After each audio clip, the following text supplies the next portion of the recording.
Alright, it's been a few days since the absolute bombshells that were dropped in the past few days at Summer Games Fest. And I know there was a ton of stuff for other franchises, but there was just a little for me. Anyways, let's get into the little.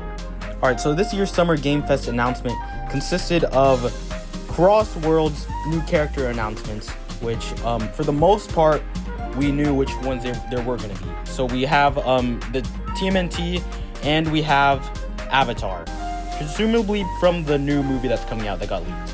But what we didn't know about was we were getting freaking Godzilla and Evangelion in Crossworlds, which is absolute crazy pull that Sega got. I don't even know how they have those types of connections. But we also got to look at a new stage, which is a cityscape, which is really cool. So it seems like most of the third-party characters are going to be DLC characters, which I guess is fine. But the real big one is a new indie game, Pico Park. You know, it looks like your average, like, 4-player co-op game. I have no idea how it correlates with me, and the stage is kind of basic. But hopefully they'll get better, because there's no attached release date to Pico Park. So hopefully it's still in development, maybe, or they're just hiding some of the stages. Alright, so I've heard fans saying that this is such a lackluster announcement, considering that my birthday is like 2 weeks away. And considering what Nintendo and even Kingdom Hearts have showed.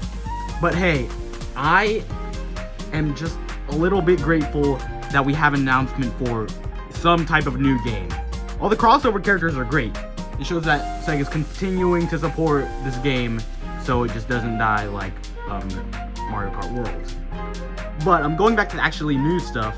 You can't really get much of the vibe for Sonic Pico Park as you do in this short trailer that they showed during a live stream at Summer Games Fest. But luckily, I am subscribed to my own channel. They showed an extended, more focused trailer on Pico Park, showing more of the mechanics of the game. Let's get into it. Alright, so this more focused trailer highlights more of the unique aspects of this game.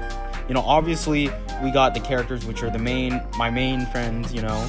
Shows the specific mechanics, like, you know, Tails can carry all the people in your party, Knuckles can still glide, and apparently Amy can hold everyone together with a string.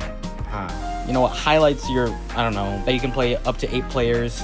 One of the highest, I guess, co-op count in any game of mine. The thing that really bothers me is how bland the stage is. Sure, it has your bounce pads and your checkpoints, but for the most part, it's pretty basic.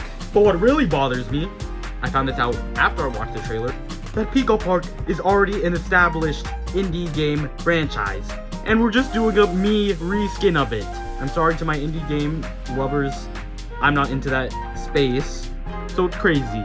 Basically, there are no new games out for me this year. The one thing that seemed like it was gonna be new, quote unquote, was the dang reskin of an indie game. But hey, it's still like a little bit left of this year. Still have time, right? Definitely not enough time for my birthday. But anyways, I guess that's it, and bye!